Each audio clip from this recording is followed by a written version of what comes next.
आप सुन रहे हैं उपन्यास कुसुम कुमारी। बयान 21वां। जिस समय वीरसेन पीपल के पेड़ के नीचे पहुंचा और उस साइस ने इन्हें देखा जो घोड़ों की हिफाजत कर रहा था, तो वह उठ खड़ा हुआ और वीरसेन को बड़े गौर से अपनी तरफ देखते पा कुछ घबराना सा हो गया, क्योंकि वीरसेन का सिपाहियाना ठाठ और उनकी बेशकीमती और चमकती हुई पोशाक साधारण मनुष्यों के योग्य नहीं थी। परंतु उस समय उसे कुछ ढांढस भी हुई जब उसने और दो आदमियों को सामने से अपनी तरफ आते देखा, क्योंकि वह तुरंत समझ गया कि ये दोनों वही हैं जिनके लिए मैं इस जगह दो घोड़ों को लिए मुस्तैद हूं। इस समय आसमान पर चमकते हुए तारों की रोशनी कुछ कम हो गई थी, क्योंकि पूरब तरफ की सफेदी चंद्रमा की अवाई का इशारा कर रही थी। वीरसेन से साइज से डपट कर पूछा, ये घोड़े किसके हैं? इसके जवाब में वसाइस कुछ बोल तो नहीं सका, मगर उसने उन दोनों आदमियों की तरफ हाथ का इशारा किया, तो अब इस पेड़ के पास पहुंचना ही चाहते थे। आखिर वीरसेन को कुछ ठहर कर वह देखनी ही पड़ी। जब वे दोनों भी वहां पहुंच गए तो वीरसेन ने म्यान से तलवार निकाली और डपट कर कहा, मैं पहले अपना नाम वीरसेन सेनापति बताकर तुम दोनों का नाम पूछता हूं। वीरसेन सेनापति का नाम सुनकर साइस तो पहले से भी ज्यादा घबरा गया और कालिंदी भी डर के मारे कांपने लगी, मगर उस आदमी ने अपना दिल कड़ा करके अदब से सलाम किया और कहा, मेरा नाम तारा सिंह है और मैं गया जी का रहने वाला हूं। वीरसेन, ये औरत जो तुम्हारे साथ है कौन और कहाँ की रहने वाली है? तारा, मैं इसे नहीं पहचानता, इसने मेरे ये दोनों घोड़े किराए पर लिए हैं और इसी के लिए। वीरसेन, बस बस, मैं समझ गया, ज्यादा बातचीत करना मैं नहीं चाहता, तुमको इसी समय मेरे साथ किले में चलना होगा। तारा, बात खूब, मैं चलने को तैयार हूं, मगर ये औरत? वीरसेन, इसे भी मेरे साथ चलना होगा। कालिंदी, भाई मैं तुम्हारे साथ किले में क्यों जाऊं? वीरसेन, इसका जवाब मैं कुछ भी नहीं दूंगा। कालिंदी, क्या तुम इसीलिए मेरे साथ आए हो? अपने साथी से कहती हुई। आदमी, अच्छा, तो क्या मैं अपनी जान देने के लिए तुम्हारे साथ आया हूं? ये यहाँ के मालिक हैं, मैं इनके इलाके में रहता हूं, इसलिए जो ये हुक्म देंगे वही मैं करूंगा। वीरसेन, ए, तू अपने को किसी तरह छिपा नहीं सकती, मैं खूब पहचानता हूं कि तू कालिंदी है, वही कालिंदी जिसने अपने कुल में दाग लगाया है और वही कालिंदी जिसने अपने मालिक के साथ नमक हरामी की है। खैर, इस पर भी मैं तुझे छोड़ देता हूँ और हुक्म देता हूँ कि जहां तेरा जी चाहे चली जा। मैं देखना चाहता हूँ कि ईश्वर तेरे पापों की तुझे क्या सजा देता है। देर मत कर और मेरे आगे आगे चल। इस समय साइस को तो सिवाय भागने के और कुछ नहीं सूझा, वही वह अपनी जान लेकर एकदम वहां से भागा। वीरसेन ने भी इसकी कुछ परवाह नहीं की और उस आदमी को फिर अपने आगे आगे चलने के लिए कहा। आदमी, अच्छा, एक घोड़े पर आप सवार हो लीजिए और दूसरे पर मैं सवार होकर आपके साथ चलता हूँ। वीरसेन, नहीं नहीं, तुझे पैदल ही चलना होगा। आदमी, एक तो मैं बीमार हूं, दूसरे बहुत दूर से पैदल आने के कारण थक गया हूं। वीरसेन, अरे चलता है या बातें बनाता है? आदमी, अरे पैदल तो मैं नहीं चल सकता। वीरसेन ने क्रोध में आकर उसे एक लात मारी, साथ ही उसने भी म्यान से तलवार निकाली और वीरसेन पर वार किया।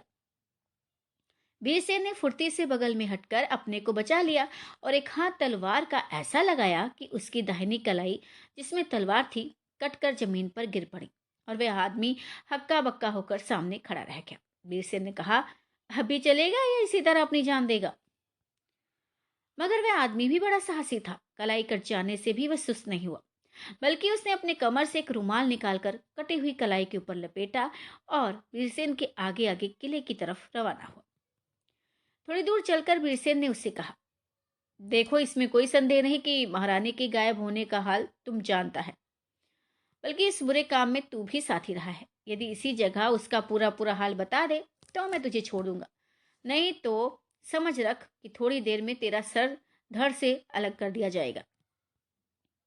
आदमी, आप यदि प्रतिज्ञा करें कि महारानी का पता बता देने और हर तरह की मदद देने पर आप मेरी जान छोड़ देंगे, तो मैं इसमें जो कुछ भेद है आपसे कहूँ और महारानी का हाल ठीक ठीक पता भी आपको बता दूँ, क्योंकि मुझसे भूल तो हो ही चुकी है और ये भी निश्चय हो गया है कि अब किसी तरह जान नहीं बचेगी।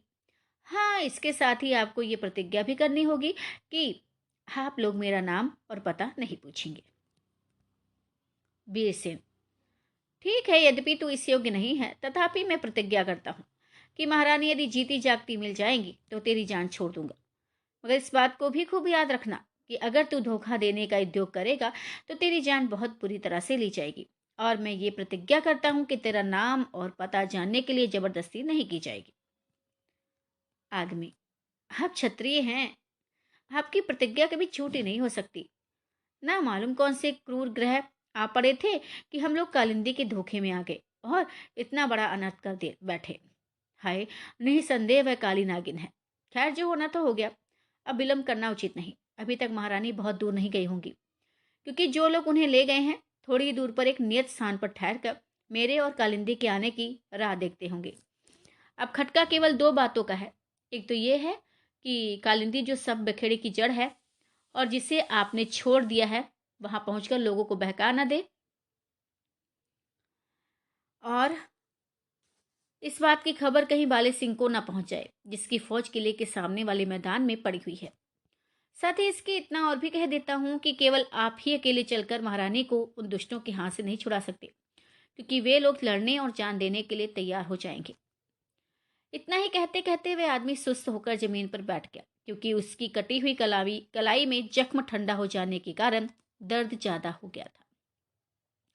इस समय वीरसेन तरदुद के मारे किले की तरफ इस तरह देखने लगे मानो किसी के आने की उम्मीद हो। अब आसमान पर चांद अच्छी तरह निकल आया था, जिसकी रोशनी में किले की तरफ से बहुत से आदमियों को अपनी तरफ आते हुए वीरसेन ने देखा और बोले, लो, रणबीर सिंह भी आ पहुंचे। आदमी, अब आप अपना काम बखूबी कर सकेंगे। वीरसेन, तू इस समय कलाई कट जाने के कारण तकलीफ में है, इसलिए मैं अपने साथ तुझे वहां ले जाना उचित नहीं समझता, जहां महारानी के मिलने की आशा है।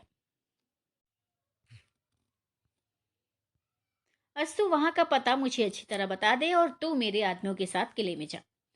वहां तेरे जख्म पर दवा लगा दी जाएगी। आदमी, बहुत अच्छा, मैं आपको पता बताए देता हूं। आप सीधे इसी तरफ चले जाइए, यहां से कोस भर चले जाने के बाद एक गांव मिलेगा। बेरसेन, हाँ हाँ, वह गांव हमारा ही है, उसका नाम पालमपुर है। आदमी, ठीक है, उस गांव के किनारे ही पर आम की एक बारी है, उसी में आप उन लोगों को पाएंगे जिनके पंजे में इस समय महारानी है। बीरसेन, मैं उस आम की बारी को भी अच्छी तरह जानता हूं। इसी बीच रणबीर सिंह भी अपने साथ 100 सिपाहियों को लिए हुए वहां आ पहुंचे और बीरसेन की तरफ देखकर बोले, शुक्र है तुमसे बहुत जल्द मुलाकात हो गई। तुम्हारे खास आदमी ने मुझे इतला दी थी और उसी के कहे मुताबिक मैं 100 आदमियों को साथ लेकर आ रहा हूं। वीरसेन, जी हाँ, मैं अपने आदमी से ताकीद कराया था कि वह सब हाल आपसे कहकर आपको इधर आने के लिए कहे। उस समय आप होश में नहीं थे जब मुझे अपनी कार्रवाई के लिए मजबूरन वहां से निकलना पड़ा। वीरसेन ने पिछला हाल बहुत थोड़े में कहा, जिसे रणबीर सिंह गौर से सुनकर बोले, अरे कमबख्त कालिंदी को तुमने अब भी छोड़ दिया। खैर, अब वहां चलने में देर नहीं करनी चाहिए। 5 आदमियों के साथ उस अपरिचित व्यक्ति को, जिसकी कलाई कट गई थी, किले की तरफ रवाना करके वीरसेन रणबीर सिंह अपने बहादुर सिपाहियों को साथ लिए हुए तेजी के साथ पालमपुर की तरफ रवाना हुए और थोड़ी देर में उस आम की बारी में जा पहुंचे। इन लोगों के वहां पहुंचते पहुंचते तक साफ सवेरा हो गया था, इसलिए काम में बहुत हर्ज नहीं हुआ। महारानी कैदियों की तरह जकड़ी हुई एक टोली के अंदर, जिसे 20 आदमी के लगभग घेरे हुए थे, पाई गई थी। इन लोगों के पहुंचने में अगर आधी घड़ी की भी देर होती तो फिर कुसुम कुमारी का पता नहीं लगता, क्योंकि सवेरा हो जाने के कारण बदमाश लोग डोली उठवाकर 2 ही कदम आगे बढ़े थे कि वीरसेन और रणबीर सिंह वगैरह ने पहुंचकर उन लोगों को घेर लिया। मगर अफसोस, उसी समय नमक हराम जसवंत सिंह और 500 सिपाहियों को साथ लिए हुए दुष्ट बाले सिंह भी उस जगह आ पहुंचा और बीरसेन और रणबीर सिंह वगैरह को चारों तरफ से घेर कर उस डोली पर झुक पड़ा जिसमें बेचारी कुसुम कुमारी थी। आप सुन रहे हैं उपन्यास कुसुम कुमारी, बयान 22वां। कालिंदी को विश्वास हो गया था कि बीरसेन अब मुझे जीता नहीं छोड़ेगा, मगर बहादुर बीरसेन ने लापरवाही के साथ उसे छोड़ दिया और अपने सामने से चले जाने के लिए कहा। कालिंदी ने इसे ही गनीमत समझा और अपनी जान लेकर वहां से भागी। यद्यपि अपने स्वभाव और करने के अनुसार कालिंदी राक्षसी की पदवी पाने योग्य थी, परंतु विधाता ने उसमें खूबसूरती और नजाकत कूट कूट कर भर दी थी। उसमें इतनी हिम्मत नहीं थी कि 2-3 कोस पैदल चल सकती, परंतु जान के खौफ से उसे भागना ही पड़ा। राह में वह तरह तरह की बातें सोचती जाती थी। जसवंत से मिलूं या ना मिलूं, अगर मैं उसके पास जाऊंगी तो वह अवश्य मेरी खातिर करेगा, मगर नहीं, वह बड़ा ही खुदगर्ज है। देखो, मुझे अकेली छोड़कर कब्रिस्तान से भाग निकला। नहीं नहीं नहीं, इसमें उसका कोई कसूर नहीं, वह जरा डरपोक है, इसी से भाग गया था। अब अगर वह मुझे देखेगा तो अवश्य क्षमा मांगेगा। बस तो एक दफे पुनः उसके पास चलना चाहिए। यदि वह अब भी मुझसे प्रेम नहीं करेगा तो अवश्य उसे यमलोक में पहुंचाऊंगी। इत्यादि बातों को सोचती विचारती वह वाली सिंह के लश्कर की तरफ बढ़ी चली जा रही थी, मगर थकावट के कारण भरपूर चल नहीं पाती थी। वाली सिंह का लश्कर जब से तेजगढ़ के सामने आकर पड़ा था, तब से वह रात को स्वयं थोड़े से आदमियों को साथ लेकर इधर उधर घूमा करता था।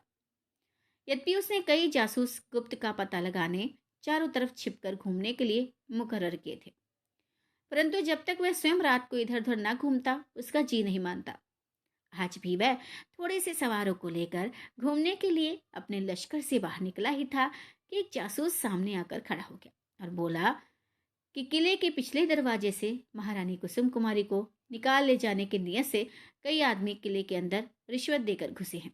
मुझे ठीक पता मिला है कि यह कार्रवाई कालिंदी की तरफ से की गई है। मैं अपने 2 सिपाहियों को उस जगह छोड़कर आपको खबर देने के लिए आया हूं।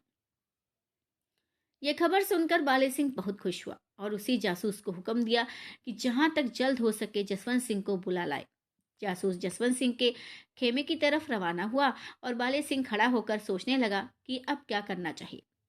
थोड़ी देर में जसवंत सिंह भी लड़ाई के सामान से दुरुस्त होकर बाले सिंह के पास आ पहुंचा। बाले सिंह ने जासूस की जुबानी जो कुछ सुना था उससे कहा और इसके बाद जसवंत सिंह और उस जासूस को साथ लेकर किले के पिछली तरफ रवाना हुआ। जो कुछ सवार तैयार थे उन्हें साथ लेता गया और हुक्म दे गया कि 500 सवार बहुत जल्द मुझसे आकर मिले। बाले सिंह थोड़ी दूर गया था कि पहले जासूस का एक और साथी भी आ पहुंचा और उसने खबर दी कि चोर दरवाजे से किले के अंदर जो लोग घुसे थे उनमें से कई आदमी किसी को जबरदस्ती गिरफ्तार करके ले आए और पालमपुर की तरफ रवाना हो गए। ये खबर पाकर बाले सिंह ने घोड़े की बाग मोड़ी और उस जासूस को ये आज्ञा देकर पालमपुर की तरफ रवाना हुआ कि तू इसी जगह खड़ा रह, जब मेरे सवार यहाँ आए तो उन्हें पालमपुर की तरफ भेज देना। पालमपुर की तरफ लगभग आधा कोस गया होगा कि सामने से एक औरत आती हुई दिखाई पड़ी। जब पास पहुंचा तो उसे रोककर पूछा कि तू कौन है। चांद अच्छी तरह निकल आया था, इसलिए उस औरत ने बाले सिंह और जसवंत सिंह को बखूबी पहचान लिया और कहा, मैं कालिंदी हूँ, इस समय तुम्हारा एक काम किए हुए चली आ रही हूँ। इसके जवाब में बाले सिंह ने कहा, जो कुछ तू कर चुकी हो मुझे बखूबी मालूम है। इसी समय बाले सिंह के और सवार भी आ पहुंचे। उनमें से 10 सवारों को उसने आज्ञा दी कि इस औरत को ले जाओ और हिफाजत से रखो। इसके बाद बाले सिंह बाकी सवारों को साथ लिए हुए तेजी के साथ पालमपुर की तरफ रवाना हुआ और बात की बात में वहां पहुंचकर उसने रणबीर सिंह इत्यादि को चारों तरफ से घेर लिया, जैसा कि हम ऊपर के बयान में सुना आए हैं। उस समय पूरब तरफ सूर्य की किरणें दिखाई दे रही थी। रणबीर सिंह यह गए और नंगी तलवार लिए हुए बाले सिंह पर टूट पड़े। इस समय रणबीर सिंह की बहादुरी देखने ही योग्य थी। बाले सिंह ने बहुत जोर मारा, परंतु महारानी की डोली पर हाथ नहीं रख सका। बेचारी कुसुम यह हाल देखकर घबरा गई और अंजलि उठाकर बोली, हे ईश्वर, इस समय मेरी लाज को रखने वाला तेरे सिवा इस जगत में और कोई भी नहीं है। थोड़ी देर में लड़ाई की ये नौबत पहुंची कि बाले सिंह के सवार, जिन्होंने चारों तरफ से घेर लिया था, रणबीर सिंह, वीरसेन और उनके सिपाहियों की बहादुरी देखकर दंग हो गए और उन्हें लाचार होकर एक तरफ हो मुकाबला करना पड़ा। इस बीच में रणबीर सिंह ने अपनी पीठ किले की तरफ कर दी और वीरसेन से कहा कि कुसुम की डोली लेकर लड़ते हुए पीछे की तरफ हटना शुरू कर दो। और वीरसेन ने ऐसा ही किया। लड़ाई अंधाधुंध होने लगी और मौत का बाजार ऐसा गर्म हुआ कि बहादुरों को दीन दुनिया की होश नहीं रही और ना किसी को ये आशा रह गई कि आज इस लड़ाई से जीते जी घर बचकर जाएंगे कि नहीं। रणबीर सिंह की बेतरह काटने वाली तलवार पर दुश्मनों की निगाह नहीं ठहरती थी। वे देखते कि उस बहादुर की तलवार बिजली की तरह चारों तरफ घूम रही है। अभी एक के सिर पर पड़ी और तुरंत दूसरे की गर्दन से निकलते ही तीसरे को सफा किया और चौथे की तरफ पलट पड़ी। इसी बीच में रणबीर सिंह की निगाह नमक हराम जसवंत सिंह पर जा पड़ी, जिसकी निगाह कुसुम की डोली पर घड़ी घड़ी पड़ रही थी। उसे देखते ही रणबीर सिंह ये कहते हुए उसकी तरफ झुक पड़े, ओह कमबख्त, अब मेरे हाथ से बचकर तू कहाँ जा सकता है। जसवंत ने चाहा कि अपने को रणबीर सिंह की निगाह से छिपा ले, मगर नहीं हो सका। बाज की तरह झपट कर रणबीर सिंह उसके पास जा पहुंचे और तलवार का एक वार किया। जसवंत ने चालाकी से अपने घोड़े को पीछे की तरफ हटा लिया, इसलिए रणबीर सिंह की तलवार अब की दफे केवल जसवंत के घोड़े का खून चाट सकी, अर्थात घोड़े की गर्दन पर जा पड़ी और सिर कट जाने के कारण जमीन पर गिर पड़ा और इसके साथ ही जसवंत ने भी जमीन चूम ली। उस समय बहादुर रणबीर सिंह क्षण मात्र तक इसलिए रुक गए कि वह नमक हराम सीधा होकर उनकी तलवार को फिर एक दफे देख ले। जसवंत ने उठकर रणबीर सिंह पर वार करना ही चाहा था कि उस बहादुर की तलवार ने कमबख्त जसवंत का काम तमाम कर दिया। उसका सिर बाले सिंह के सामने, जो केवल 10 हाथ की दूरी पर खड़ा इस अद्भुत लड़ाई को देख रहा था, जा गिरा। और इस तरह लोगों के देखते देखते विश्वासघाती जसवंत अपने किए की सजा पाकर नर्क भोगने के लिए यमराज की राजधानी की तरफ रवाना हो गया। लड़ाई को घंटा भर से ज्यादा हो गया। इस बीच बाले सिंह के 50 सवार जान से मारे गए और 200 लड़ाके बेकाम होकर जमीन पर लेट गए। उनके घोड़े भी जख्मी होकर अपनी पीठ खाली पाकर मैदान की तरफ भाग गए। बाले सिंह के बदन पर भी कई जख्म लगे। बहादुर रणबीर सिंह ने 30 आदमी मारे गए और वह स्वयं भी जख्मी हुए, मगर लड़ने की हिम्मत अभी भी बाकी थी। दिलेर बीरसेन भी यद्यपि जख्मी हुआ था, मगर दिलावरी के साथ अभी तक कुसुम को दुश्मनों के हाथ से बचाए रहा। ये लड़ाई ऐसी नहीं थी कि छिपी रहे और दिन विशेष चढ़ जाने के कारण इस लड़ाई की धूम और भी हो गई। किले में से 500 बहादुर सिपाही और आ पहुंचे, जो कुसुम कुमारी के लिए जान देने को तैयार थे। और इसी तरह बाले सिंह के 1000 फौजी सिपाही भी उस जगह पहुंचे। अब लड़ाई का ढंग बिल्कुल ही बदल गया। हटते हटते रणबीर सिंह अपनी फौज के सहित किले की तरफ हो गए और बाले सिंह मुकाबले में अपने लश्कर की तरफ हो गया और लड़ाई कायदे के साथ होने लगी। 500 फौजी आदमियों के पहुंच जाने से वीरसेन को मौका मिल गया। वह रणबीर सिंह की आज्ञा अनुसार महारानी कुसुम कुमारी की डोली को दुश्मनों के हाथ से बचाकर चोर दरवाजे की राह से किले के अंदर जा पहुंचा। और किले के अंदर से तोप की आवाज आने से रणबीर सिंह समझ गए कि उनकी पतिव्रता स्त्री कुसुम कुशलता पूर्वक किले के अंदर पहुंच गई, क्योंकि ये काम भी इन्हीं की आज्ञा अनुसार हुआ था। कुसुम कुशल पूर्वक किले के अंदर पहुंच गई, मगर उसकी जान लड़ाई के मैदान में ही रह गई, जिसका फैसला रणबीर सिंह की जिंदगी पर मुनहसिर था। यदि रणबीर सिंह की जान बच गई तो कुसुम भी जीती बचेगी, नहीं तो वह विधवा होकर इस दुनिया में जिंदगी बिताने वाली औरत नहीं है। इसी तरह की कितनी ही बातें सोचकर कुसुम ने वीरसेन से पूछा, भैया वह 10,000 फौज जो तुम्हारे माथत में थी, एक समय कहाँ है और कब हम लोगों के पास आएंगी? वीरसेन, उसका इंतजाम मैं कर चुका हूँ। आज किसी समय वह फौज लड़ाई के मैदान में अवश्य दिखाई देगी और जो कुछ आने से रह जाएगी वो 2 दिन के अंदर पहुंच जाएगी। कुसुम, अच्छा तो इस समय किले के अंदर जो फौज है उसे लेकर तुम इसी समय उनकी मदद के लिए चले जाओ। बस इज्जत बचाने का यही समय है, क्योंकि बाले सिंह की बेशुमार फौज इस समय मुकाबले में है और यदि हो सके तो अपने मालिक को बचाकर किले के अंदर चले आओ।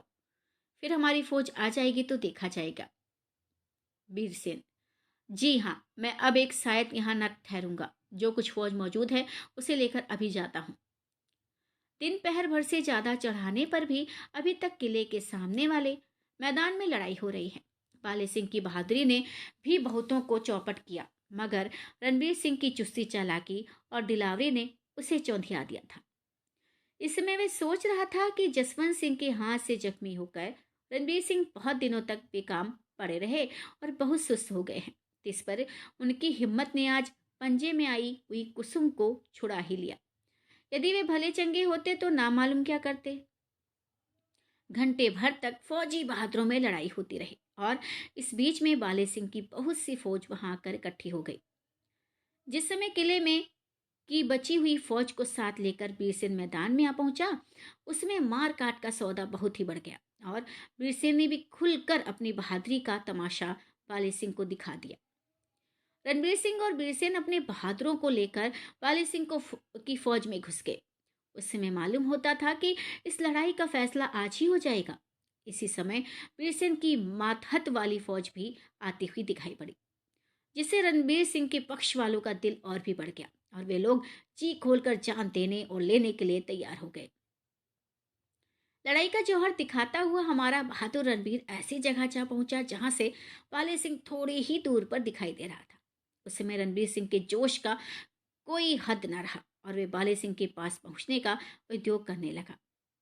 बाले सिंह ने भी उन्हें देखा, मगर पास पहुंचकर उनका मुकाबला करने की हिम्मत नहीं हुई। इसमें रणबीर सिंह और बाले सिंह दोनों ही घोड़े पर सवार थे।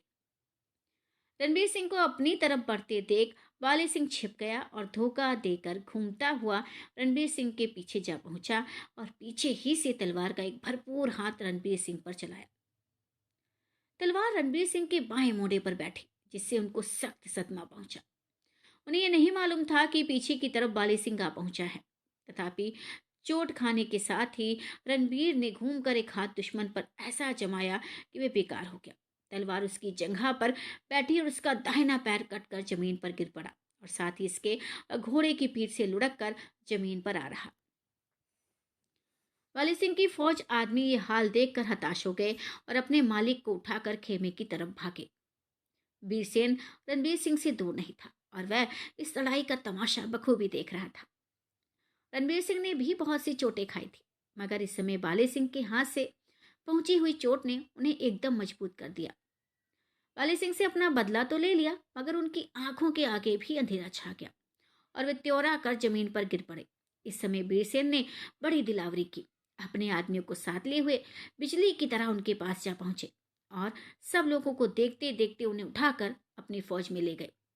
इस समय बीरसेन का कपड़ा भी लहू से तरबतर हो रहा था और उसके बदन पर भी कितने ही जख्म लग चुके थे। बात की बात में रणबीर सिंह किले के अंदर पहुंचाए गए और बेहोश बाले सिंह अपने खेमे में पहुंचा दिया गया। दोनों मालिकों के बेकाम हो जाने से लड़ाई बंद हो गई और फौजें अपने अपने ठिकाने को लौट गई। आप सुन रहे हैं उपन्यास कुसुम कुमारी, बयान 23वां।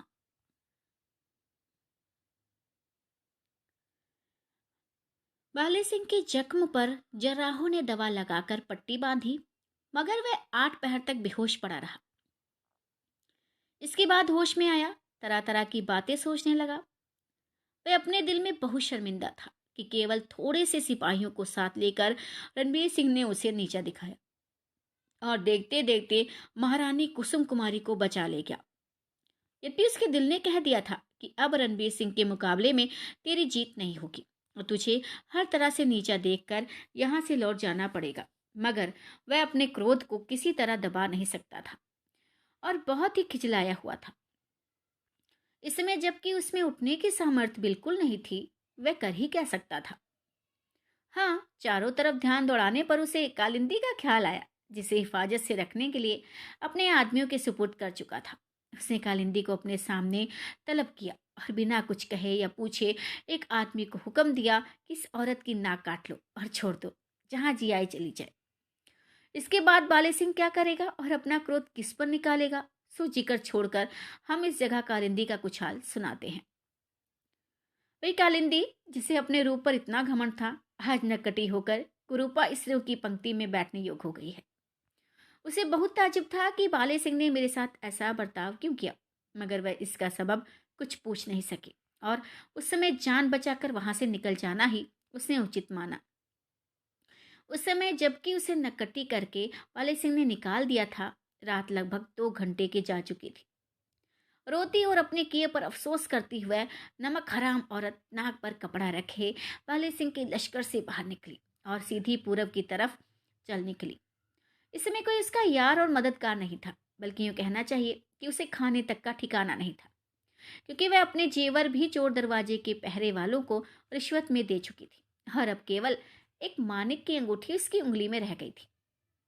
वह केवल एक मामूली साड़ी पहनी हुई थी, जो मर्दानी पोशाक बदलने के लिए कमबख्त जसवंत ने उसे दी थी, और असल में वह जसवंत की ही धोती थी।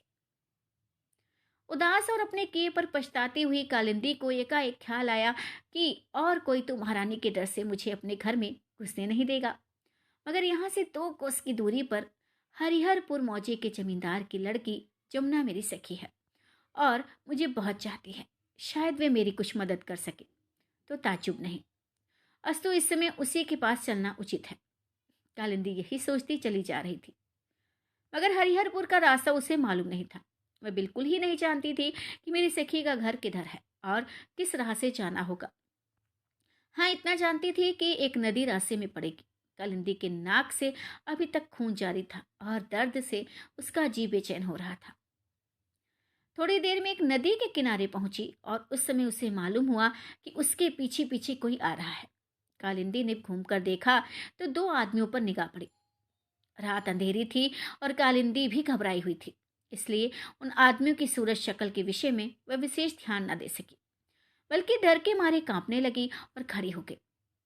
उस समय वे दोनों आदमी भी रुके और एक ने आगे बढ़कर कालिंदी से कहा कि डरो मत, मैं खूब जानता हूं कि तुम्हारा नाम कालिंदी है और तुम इस समय नदी के पार जाना चाहती हो, मगर बिना डोंगी के तुम नदी के पार नहीं जा सकती। हम दोनों आदमी मल्लाह हैं, यहाँ से थोड़ी दूर पर हमारी डोंगी है, उस पर सवार कराकर तुमको नदी के पार उतार देंगे। इतना कहकर उसने अपने साथी की तरफ देखा और कहा, जाओ ढोंगी की इसी जगह ले आओ। कालिंदी डरी हुई आवाज में बोली, तुमने कैसे जाना कि मैं पार जाऊंगी और बिना मुझसे पूछे अपने साथी को डोंगी लाने के लिए क्यों भेज दिया? मल्लाह, अरे मुझे खूब मालूम है कि आप पार उतरेंगी और इस पार रहना आपके लिए अच्छा भी नहीं है। कालिंदी ने इस बात का कुछ भी जवाब नहीं दिया और चुपचाप खड़ी रहकर नदी की तरफ देखती रही। थोड़ी देर में वह दूसरा मल्लाह डोंगी को लिए हुए उसी जगह आ पहुंचा। सोचती विचारती कालिंदी उस डोंगी पर सवार हुई और आंचल से थोड़ा सा कपड़ा फाड़कर पानी से तर करके अपनी नाक पर पट्टी बांधी। एक मल्लाह खेलने लगा और दूसरा चुपचाप बैठ गया। यद्यपि कालिंदी दोनों मल्लाहों से डरी हुई थी, परंतु उसे आशा थी कि दोनों मल्लाह उसे नदी के पार पहुंचा देंगे। लेकिन ऐसा न हुआ, क्योंकि जब डोंगी नदी के बीचों बीच में पहुंची तो मल्लाहों ने खेवा मांगा। कालिंदी ने कहा कि मेरे पास तो कुछ भी नहीं है, खेवा कहाँ से दूं?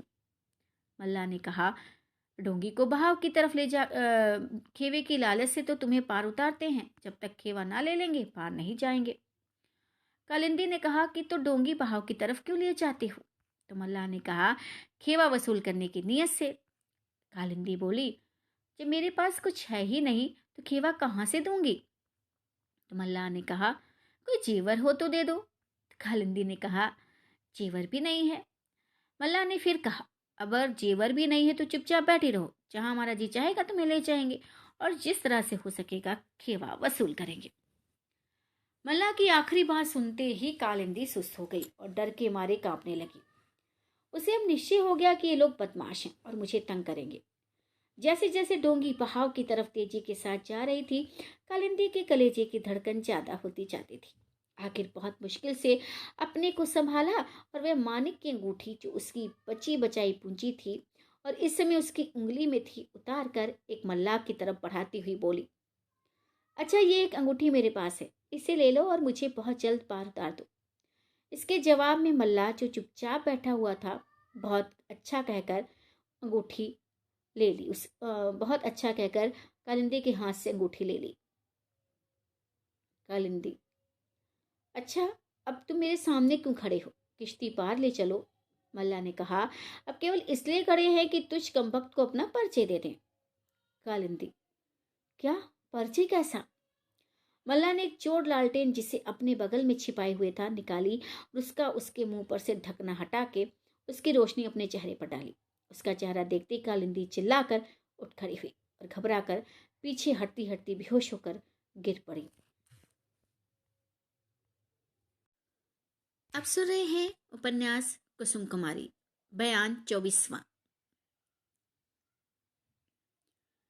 आज फिर रणबीर सिंह को जख्मी होकर चारपाई का सहारा लेना पड़ा और बेचारी कुसुम कुमारी के लिए पुनः वही मुसीबत आ खड़ी पहुंची जो थोड़े ही दिन पहले रणबीर सिंह के जख्मी होने के बदौलत आ चुकी थी।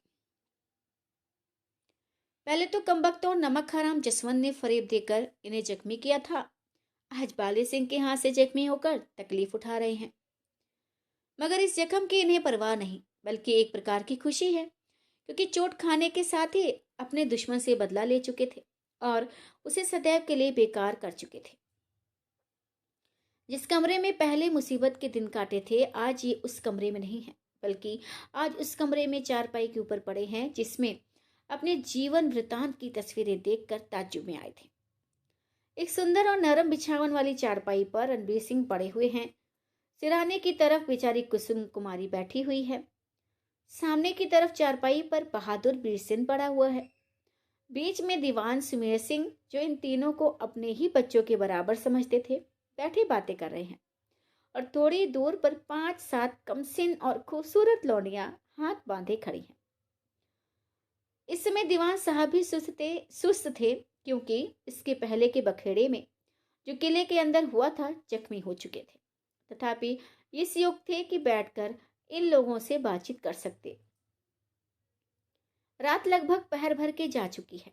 उस चित्र वाले विचित्र कमरे में रोशनी बखूबी हो रही है, जिसकी दीवार पर की तस्वीरें चारपाई पर लेटे रहने की अवस्था में भी रणबीर सिंह बखूबी देख सकते हैं। इस समय जिस तस्वीर पर अपनी निगाहें दौड़ा रहे थे, उसे देखने से रणबीर सिंह के चेहरे पर कुछ खुशी सी झलक रही थी। थोड़ी देर तक सन्नाटा रहा। इसके बाद कुसुम ने दीवान साहब की तरफ देखकर कहा, यदि इस समय इन चित्रों के विषय में कुछ सुना जाए तो अच्छा रहेगा, मन को थोड़ा शांति मिलेगी। रणबीर, हाँ, मेरा जी भी पहले और उन भेदों का पता लगे जिनके जाने बिना जी बेचैन हो रहा है। दीवान, तो हाँ ठीक है, परंतु ऐसा करने की आज्ञा नहीं है। रणबीर, अच्छा, किसकी आज्ञा और कैसी आज्ञा? दीवान, जिस समय राजा कुबेर सिंह और राजा इंद्रनाथ ने इस कमरे की ताली मेरे सुपुर्द की थी, उस समय अपना और इन तस्वीरों का भेद अच्छी तरह समझाने के बाद मुझे ताकीद कर दी थी कि इन तस्वीरों के भेद बीमारी की अथवा रंज की अवस्था में आप लोगों से कदापि न कहूँ। इसलिए जब मैं आपको और कुसुम कुमारी को अच्छी तरह प्रसन्न देखूंगा, तभी जो कुछ कहना होगा कहूंगा। रणबीर, ठीक है, यह आज्ञा भी मतलब से खाली नहीं है। खैर। कुसुम, हाँ, मैं भी बड़ों की आज्ञा मानना उचित समझती हूँ। अच्छा, यदि बाले सिंह के विषय में कुछ खबर मिली हो तो कहिए। दीवान, अभी 2 घंटे हुए होंगे, एक जासूस ने खबर दी थी कि बाले सिंह दर्द से बहुत ही बेचैन है, रंज और गुस्से में, और तो कुछ कर न सका, केवल कमबख्त कालिंदी की नाक काट कर उसे निकाल दिया और आप भी वहां से कूच करने की तैयारी कर रहा है। बीरसेन, अच्छा, तो अब भी यदि यहाँ से ना भागे तो उसकी शामत ही कहना चाहिए, क्योंकि वह अपनी सजा को पहुंच चुका है और अब बहादुरी दिखाने योग्य नहीं रहा। दीवान, हाँ, और जसवंत के मरने से वह और भी निराश हो गया। वीरसेन, रणबीर सिंह, लड़ाई के समय इनकी बहादुरी देखने योग्य थी। मुझे तो जन्म भर से ऐसा याद रहेगी जैसे आज ही की बात हो। रणबीर, देखो वीरसेन, हाँ, ये तो तुमने ठीक तरह से कहा ही नहीं कि जब कुसुम की खोज में यहाँ से निकले तो क्या क्या हुआ और कुसुम का पता लगाने में क्या क्या कठिनाइयां हुई। इसके जवाब में वीरसेन ने अपना कुल हाल अर्थात घर से निकलना, चोर दरवाजे के फाटक पर जाना, पहरे वालों की बेईमानी का हाल, कालिंदी के जेवरों का मिलना और चोर दरवाजे की राह से बाहर जाना इत्यादि बयान किया। इसके बाद दीवान साहब का इशारा पाकर सब कोई वहां से चले गए और केवल वीरसेन और रणबीर उस कमरे में रह गए, क्योंकि रात बहुत जा चुकी थी और उन दोनों के लिए आराम करना बहुत मुनासिब था। इस समय एक कमरे में केवल एक क्षमादान जलता रह गया और बाकी दीवार घड़ी, दीवार गेंद इत्यादि की बत्तियां बुझा दी गई। केवल 2 घड़ी रात बाकी थी जब वीरसेन की आंख खुली और उस समय उन्हें बहुत ही आश्चर्य हुआ जब रणवीर सिंह की चारपाई खाली देखी। ताज्जुब में आकर वे सोचने लगे कि हैं, ये क्या हुआ। रणबीर सिंह में तो उठने की भी ताकत नहीं थी, फिर चले कहाँ गए। यदि उठने की ताकत हो भी तो उन्हें चारपाई पर से उठना उचित नहीं था, क्योंकि जख्म पर पट्टी बंधी थी और हिलने डुलने की उन्हें मनाही कर दी गई थी। आखिर बीरसेन से रहा न गया और पुकार उठे, कोई है। कमरे का दरवाजा उड़काया हुआ था, मगर उसके बाहर लौंडियां बारी बारी से पहरा दे रही थी। बीरसेन की आवाज सुनते ही एक लौंडी दरवाजा खोलकर कमरे के अंदर आई, मगर वह भी रणवीर सिंह की चारपाई खाली देखकर घबरा गई और ताज्जुब में आकर बीरसेन की तरफ देखने लगी। बीरसेन चारपाई पर बैठकर बोले, क्या रणवीर सिंह जो बाहर गए हैं। लौंडी, जी नहीं, ये शायद उस समय बाहर गए हों जब कोई दूसरी लौंडी पहरे पर हो। बीरसेन, पूछो और पता लगाओ। वे सब लौंडियां बीरसेन के सामने आई जो पहले पहरा दे चुकी थी, मगर किसी की जुबानी रणबीर सिंह के बाहर जाने का हाल मालूम नहीं हुआ। धीरे धीरे ये खबर महारानी कुसुम कुमारी के कान तक पहुंची और वह घबराई उस कमरे में आई। बीरसेन की जुबानी सब हाल सुनकर उनका दिल धड़कने लगा, मगर क्या कर सकती थी। जो कुछ थोड़ी रात बाकी थी वह बात की बात में बीत गई, बल्कि दूसरा दिन भी बीत गया, मगर रणबीर सिंह का कुछ भी पता नहीं लगा। आप सुन रहे हैं उपन्यास कुसुम कुमारी, बयान 25वां। सुबह का सुहावना समा के लिए एक सा नहीं होता। यद्यपि आज ही सुबह उन लोगों के लिए जी हर तरह से खुश है, सुखदाई है, परंतु उस होनहार जवां मर्द की सुबह दुखदाई जान पड़ती है, जिसका नाम रणबीर सिंह है और जिसका हाल सब इस बयान में हम सुनाएंगे और लिखेंगे। पारिजात के घने जंगल में एक पेड़ के नीचे रणबीर सिंह अपने को कोमल पत्तों के बिछावन पर पड़े हुए पाते हैं। सुबह की ठंडी ठंडी हवा ने उनको जगा दिया है और वे ताज्जुब भरी निगाहों से चारों तरफ देख रहे हैं, और जब अपने एकाएक यहाँ आने का सबब नहीं मालूम होता तो ये सोचकर फिर आंखें बंद कर लेते हैं कि अवश्य निद्रा की अवस्था है और मैं स्वप्न देख रहा हूँ। जागने की बजाय स्वप्न का भ्रम जो उन्हें विशेष हो रहा है, इसका एक सबब ये भी है कि उनके जख्मों पर यद्यपि अभी तक पट्टी बंधी हुई है, मगर दर्द की तकलीफ बिल्कुल नहीं है। कल तक उनके जख्मी हाथ में ताकत बिल्कुल नहीं थी, परंतु इस समय उसे बखूबी हिला डुला सकते हैं।